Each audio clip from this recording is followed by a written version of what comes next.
समय की बात है, एक जंगल में टूनी नाम की चिड़िया रहती थी।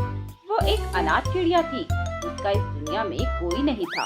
वे अकेले ही रहकर अपनी जिंदगी काट रही थी। उसका जंगल में कोई भी दोस्त नहीं था, इसीलिए वह बहुत उदास रहती थी।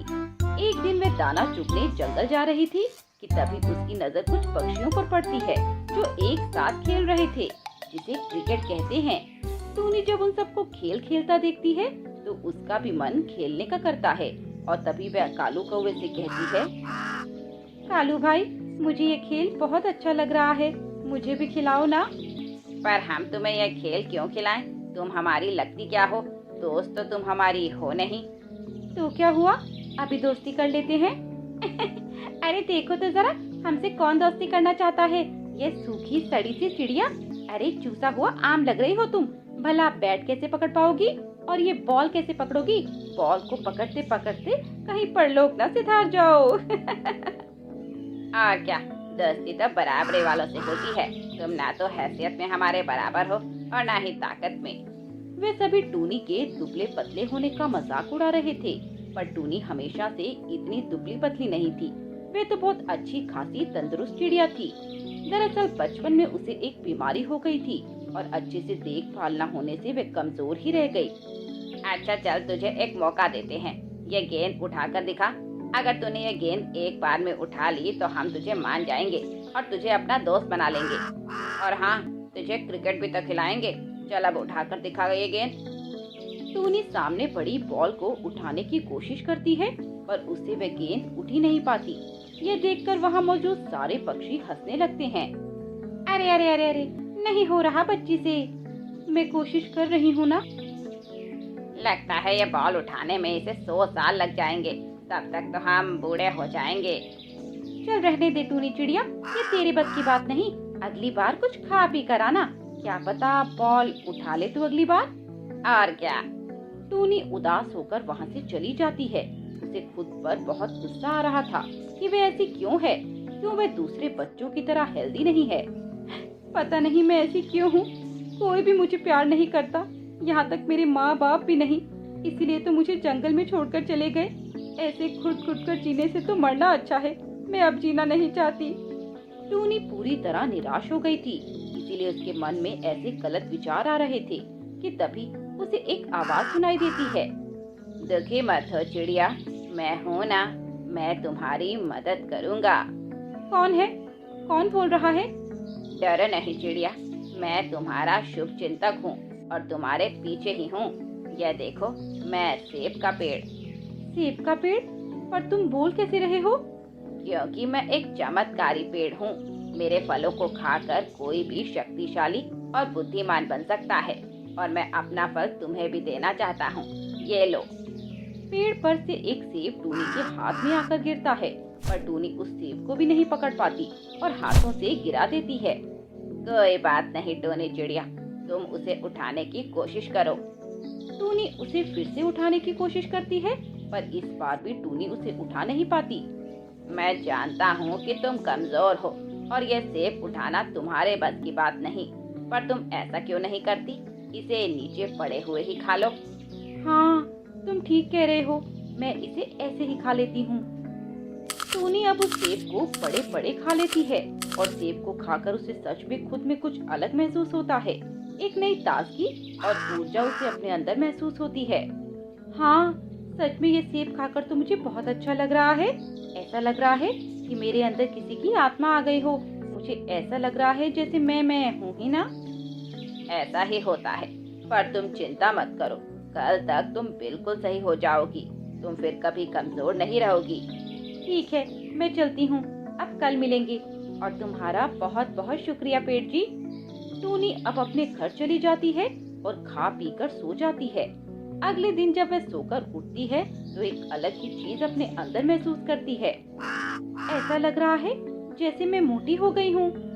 टूनी शीशे के अंदर खुद को देखती है और वह जो देखती है उसे देखकर हैरान रह जाती है।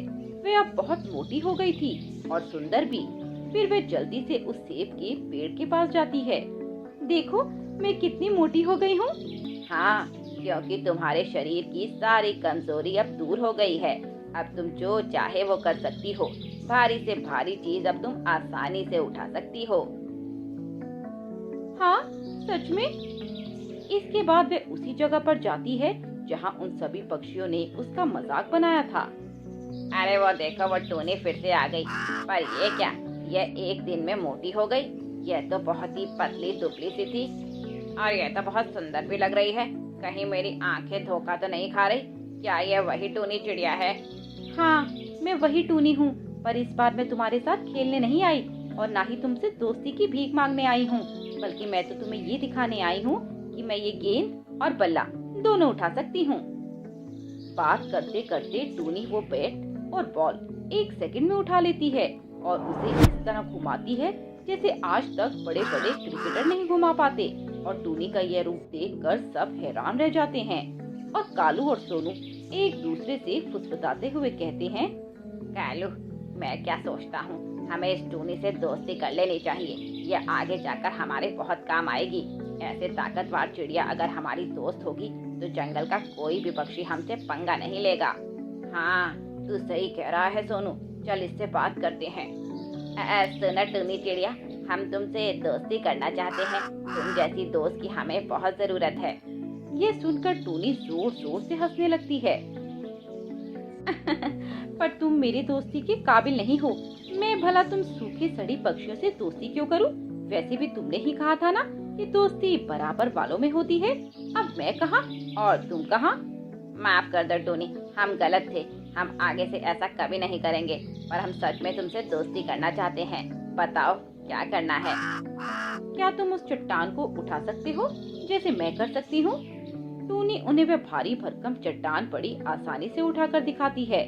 चलो, अब तुम ये करके दिखाओ। जिसने ये कर दिया मैं उसकी दोस्ती अपना लूंगी। गौरी और लूसी तो वह चट्टान देखकर ही पीछे हो जाती हैं। बचे कालू और सोनू, वे दोनों उस चट्टान को हिलाने की कोशिश करते हैं, पर बहुत जोर लगाने के बाद भी वे उस चट्टान को टस से मस नहीं कर पाते। टोनी, हमसे नहीं हो पा रहा, कुछ और बता दो, हम वो कर लेंगे। वैसे लगता तो नहीं है कि तुम कुछ कर पाओगे। तुम मेरी दोस्ती के काबिल ही नहीं हो। नहीं नहीं, हम हैं, एक बार मौका तो दो। चलो ठीक है, ऐसा करो, तुम मेरे लिए मधुमक्खी का शहद ले आओ। जो भी मेरे लिए शहद लाएगा मैं उसे अपना दोस्त बना लूंगी। इसकी दोस्ती के चक्कर में हम अपनी ब्यूटी खराब नहीं कर सकते। उन मधुमक्खियों ने हमें काट लिया तो। ना बाबा ना, मैं इसकी दोस्ती के चक्कर में अपनी शक्ल नहीं बिगड़ा सकती। कालू और सोनू जल्दी से उड़ते हुए जंगल में जाते हैं और मधुमक्खी के छत्ते से शहद निकालने की कोशिश करते हैं कि तभी वहाँ बहुत सारी मधुमक्खियाँ आ जाती हैं और उन दोनों को जगह जगह काट लेती हैं। सोनू और कालू का पूरा शरीर मधुमक्खी के काटने से सूज जाता है और वे दोनों वापस लौट आते हैं। उनका सूजा हुआ चेहरा देखकर वे सभी जोर जोर से हंसने लगते हैं। अरे ये क्या हुआ कालू, तेरा मुंह इतना सूजा हुआ कैसे है? और तुम सोनू, तुम्हारा भी यही हाल है क्या? मधुमक्खियों को तुम बहुत पसंद आ गए जो उन्होंने तुम्हें इतनी प्यारी निशानियाँ दे दी? अरे प्यार की निशानी नहीं, यह तो उन्होंने हमें काट लिया और हमारा ये हाल कर दिया। तुम दोनों तो इसमें भी फेल हो गए। अब बताओ मैं क्या करूं तुम्हारा? एक और मौका दे दो, बस आखिरी मौका। उम्मीद तो हमें तुमसे रत्ती भर की नहीं है। जब तुम इतना सा आसान काम नहीं कर सकते तो और क्या करोगे? नहीं, हम कर देंगे, बस आखिरी मौका। देखो, ये तुम्हारा आखिरी मौका था। अब तुम इसमें भी फेल हो गए। इसका मतलब तुम मेरे बराबर के नहीं हो और तुमने ही कहा था कि दोस्ती बराबर वालों में होती है, इसीलिए तुम मेरी दोस्ती के लायक नहीं हो। अब मैं चलती हूँ अपनी हैसियत के दोस्त बनाने। उन सभी को एहसास होता कि उन्होंने टूनी के साथ जो किया वे सही नहीं था, इसीलिए कभी किसी का मजाक नहीं बनाना चाहिए और ना ही किसी को कम आंकना चाहिए। टूनी की सोनू से अभी नई नई शादी हुई थी। शादी के बाद टूनी अपने ससुराल आ जाती है। टूनी बहुत ही संस्कारी चिड़िया थी। उसके ससुराल में पहले ही दिन उसकी सास उससे कहती है, अरे बहू, सोनू और तुम हनीमून के लिए कहाँ जा रहे हो? कहीं नहीं माँ जी, सोनू जी से मेरी इस बारे में कोई बात नहीं हुई। ठीक है, तो मैं उससे बात करती हूँ। अरे सोनू, बेटा सोनू, यहाँ तो आना। आया माँ। फिर सोनू अपनी माँ के पास आता है। हाँ माँ, बोलो, क्या हुआ? अरे सोनू, ये मैं क्या सुन रही हूँ, तू बहू को क्यों कहीं बाहर नहीं लेके जा रहा? अरे अभी तुम्हारी नई नई शादी हुई है, थोड़ा घूमो फिरो। माँ ऑफिस में बहुत काम है और मुझे छुट्टी नहीं मिल पाएगी। अरे काम को मार गोली, शादी और हनीमून थोड़ा रोज रोज होता है। अरे यही तो उम्र है घूमने फिरने की। मैंने अब तय कर लिया है कि तुम दोनों हनीमून पर जा रहे हो और उसके बाद मुझे जल्दी से तुम दोनों पोता पोती दे दो। हाँ। अपनी सास की बात सुनकर टूनी शर्मा जाती है और सोनू हंसते हुए कहता है, ठीक है माँ, अब तुमसे कौन जीत सकता है। मैं और टूनी कल ही गोवा के लिए निकल जाएंगे। अगले दिन टूनी और सोनू हनीमून के लिए गोवा चले जाते हैं। उनके जाने के बाद टूनी की सास और ससुर एक साथ समय व्यतीत करते हैं और अपने पुराने दिनों को याद करते हैं और साथ में कुछ रोमांटिक बातें भी करते हैं। फिर कुछ दिन बाद टूनी और सोनू अपने हनीमून से वापस आ जाते हैं। इधर टूनी की सास की तबीयत कुछ खराब हो जाती है और उसे उल्टियाँ होने लगती हैं। डॉक्टर साहब देखे ना मुझे क्या हो गया है। मेरा तो बहुत ही अजीब सा मन हो रहा है, मुझे उल्टियाँ भी हो रही हैं और जी भी मिचला रहा है। डॉक्टर उसका चेकअप करते हैं। मुबारक हो, आप माँ बनने वाली हैं। क्या माँ? और मैं? हाँ आप ही, और कौन? डॉक्टर साहब फिर से चेक कीजिए ना, कहीं आपसे कोई गलती ना हो गई हो। अरे नहीं नहीं, मैं कोई नौसिखिया डॉक्टर नहीं हूँ, मैं एक ट्रेन डॉक्टर हूँ और मुझे कई सालों का एक्सपीरियंस भी है। मेरी रिपोर्ट गलत नहीं हो सकती। मोना तो ये बात सुनकर चक्कर खाकर गिर जाती है। फिर उसका पति कालू उसके मुंह पर पानी के कुछ छींटे मारता है और मोना को होश आता है। हे भगवान, ये क्या हो गया? पोता पोती खिलाने की उम्र में मैं अब अपना बच्चा खिलाऊंगी, ये समाज क्या कहेगा? अरे मेरे बेटे बहू क्या कहेंगे? मैं जानता हूँ मोना, ये बहुत ही मुश्किल घड़ी है, पर हमें इससे निकलना ही होगा। हमें ये बात अपने बच्चों को बतानी ही होगी। वे दोनों घर जाकर ये बात अपने बेटे सोनू को बताते हैं। अरे माँ, तो क्या हुआ? ये सब तो नॉर्मल है, आपको इसमें चिंता करने की कोई जरूरत नहीं है। और मैं तो बहुत खुश हूँ कि मेरा अब एक छोटा भाई या बहन आने वाली है। मेरा बहुत ही मन था कि कोई मुझे अपना भाई कहकर बुलाए और मैं उसके साथ मस्ती करूं। शायद इसी कमी को पूरा करने के लिए शिव जी ने आपको फिर से मम्मी पापा बनाने का सोचा है। पर बेटा, हम बहू से ये सब कैसे कहेंगे? माँ, अब उसकी चिंता मत कीजिए, वो मैं उसे बता दूंगा। सोनू टूनी के पास जाकर उससे कहता है, टूनी, माँ का तुम ख्याल रखना, मैं किसी काम से बाहर जा रहा हूँ, ध्यान रहे वो कोई भारी काम ना करे। अरे उन्हें क्या हुआ? वो तो एकदम सही लग रही हैं। और क्यों उनसे कोई भारी काम नहीं करवाना? अरे वो माँ बनने वाली हैं क्या, जो तुम इतना ख्याल रख रहे हो उनका? अरे टूनी, मैं तुम्हें बताना ही भूल गया, मैं जल्द ही भाई बनने वाला हूँ और तुम भाभी। अब इस घर में एक बच्चे की रोने की आवाज आएगी क्योंकि माँ बनने वाली है। क्या क्या तुम क्या कह रहे हो? अरे क्या, मैंने तो यही कहा ना कि माँ बनने वाली है। हाय राम, मेरी तो किस्मत ही फूट गई। पता नहीं किस घर में मेरी शादी हो गई। छी छी छी छी, मुझे तो सुनते हुए भी शर्म आ रही है। टूनी गुस्से से आग बबूला हो जाती है और अपना सर पकड़कर बेड पर बैठ जाती है। अरे क्या हुआ टूनी, तुम इतनी उदास क्यों हो गई? तुम्हें तो खुश होना चाहिए। खुश नहीं, ये दुखी होने की खबर है। मैं अपने मायके वालों को क्या मुंह दिखाऊंगी? वो तो हंसेंगे मुझ पर। हाय राम, ये दिन देखने से पहले तूने मुझे उठा क्यों नहीं लिया? इससे तो अच्छा होता मैं मर ही जाती। ये क्या अनाप शनाप बोले जा रही हो टूनी? अरे वो मेरी माँ है और भला उन्होंने ऐसा क्या कर दिया जो तुम इतना बवाल मचा रही हो? चलो अब ये सब छोड़ो और माँ के लिए गर्म पानी कर दो। हाँ हाँ क्यों नहीं, मेरे मायके वालों ने तुम्हारी सेवा पानी करने के लिए तो मुझे भेजा है और अब मैं ये बच्चा भी पालूंगी। टूनी गुस्से में वहाँ से चली जाती है और रसोई में जाकर पानी गर्म करने लगती है। तभी वहाँ उसका ससुर कालू आ जाता है। अरे बहू, मेरे लिए एक कप चाय बना दो ना, और हाँ, पानी गर्म हो गया हो तो अपनी सासू माँ को दे आओ। देखो बहू, अब तुम्हें अपनी सास की देखभाल करनी होगी। इस उम्र में माँ बनना बहुत ही कठिन होता है। हाँ हाँ पता है, पर किसने कहा था इस उम्र में उनसे माँ बनने को? अरे हमें हनीमून पर भेजकर आप दोनों ने यहाँ रासलीला करने लगे। अरे थोड़ी शर्म तो करनी चाहिए थी आपको। बहू, तुम मुझसे ऐसे बात कैसे कर सकती हो? अच्छा जी, तो तुम ये सब कर सकते हो, मैं कह भी नहीं सकती? बहू, हम भी ये नहीं चाहते थे, पर भगवान के फैसले को कौन टाल सकता है। जो होना होता है वह होकर ही रहता है। पर तुम ये सब छोड़ो और ये सोचो कि जब तुम्हारा कोई छोटा देवर या ननद होगी तो तुम्हें कितनी मदद होगी, और तुम्हारा भी तो मन लगा रहेगा। ठीक है, अब आप जाइए यहाँ से। मैं आपकी चाय बनाकर आपके कमरे में भिजवाती हूँ और पानी सासू माँ को देकर आती हूँ। वे पानी लेकर अपनी सास के पास जाती है और उसे खूब ताने देती है। मोना की इस उम्र में माँ बनने की खबर पूरे जंगल में आग की तरह फैल जाती है और सब पक्षी उसका मजाक बनाने लगते हैं और उसकी खूब खिल्ली उड़ाते हैं। अरे वो देखो वो जा रही है बूढ़ी गर्भवती माँ। अरे इसे शर्म नहीं आई ये सब करते हुए? अरे जिस उम्र में पोते पोती खिलाने चाहिए उस उम्र में ये अपने बच्चों को खिलाएगी?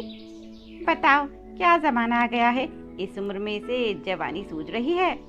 एक दिन जब टूनी सब्जी लेने बाजार जा रही थी तब एक कबूतरी आकर उससे कहती है, टूनी मुझे तो तुम्हारे ऊपर बहुत तरस आ रहा है। अरे इस उम्र में तुम्हें माँ बनना चाहिए था, उस उम्र में तुम्हारी सास माँ बन रही है। बस भगवान ना करे तुम्हारी सास को एक लड़की हो गई तो फिर क्या होगा? अरे उसकी शादी का खर्चा तो तेरे पति के सर पर ही आएगा। वो कबूतरी टूनी के कान भर देती है और टूनी गुस्से में घर चली जाती है और अपने पति सोनू से बातचीत करना बंद कर देती है। एक दिन वह अपना सामान पैक करके अपने मायके जाने लगती है, तभी सोनू उसे जाने से रोक लेता है। क्या हुआ टूनी, तुम कहाँ जा रही हो? मैं अपने मायके जा रही हूँ। पर क्यों? क्यों? अरे तुम्हें अच्छे से पता है कि मैं ऐसा क्यों कर रही हूँ। अरे तुम्हें तो अपनी इज्जत की कोई परवाह है नहीं, पर मुझे है। मुझे इसी समाज की 100 औरतों से मिलना होता है और तुम्हारी माँ की इन गंदी हरकतों की वजह से मैं सर उठाकर बात नहीं कर सकती। इसीलिए मैंने ये सोच लिया है कि मैं घर छोड़कर जा रही हूँ, हमेशा हमेशा के लिए। अब तुम रहना अपनी माँ और अपने आने वाले भाई या बहन के साथ। सोनू टूनी को बहुत समझाता है पर टूनी उसकी एक नहीं सुनती। फिर सोनू उसे हॉस्पिटल लेकर जाता है जहाँ वो कई ऐसी औरती पक्षी से मिलती है जो बूढ़ी थी पर वे फिर भी माँ बनने वाली थी। बच्ची मुझे तो शर्म नहीं है, इस उम्र में माँ बनने वाली हूँ। मेरा जिस्म है, मैं जो चाहूँ वो करूँ। मेरा कोई बच्चा नहीं है, इसीलिए मैं इस उम्र में माँ बन रही हूँ। पर मुझे इस बात से कोई फर्क नहीं पड़ता कि समाज क्या कहता है। अरे उसका तो काम है दूसरों के काम पर उंगली करना, पर मैं जो कर रही हूँ मुझे पता है मैं उसमें खुश हूँ या नहीं। मेरे लिए मेरी खुशी मायने रखती है और कुछ नहीं। टूनी को अपनी गलती का एहसास होता है और वह घर आकर अपनी सास की खूब सेवा करती है। ऐसे ही कई महीने बीत जाते हैं। मोना अब एक सोनू अपनी बहन को अपनी गोद में पाकर बहुत खुश होता है। अरे मुझे दीजिए ना, मुझे भी अपनी छोटी सी प्यारी सी ननद को खिलाना है। इसके बाद वे सभी एक साथ खुशी खुशी रहने लगते हैं।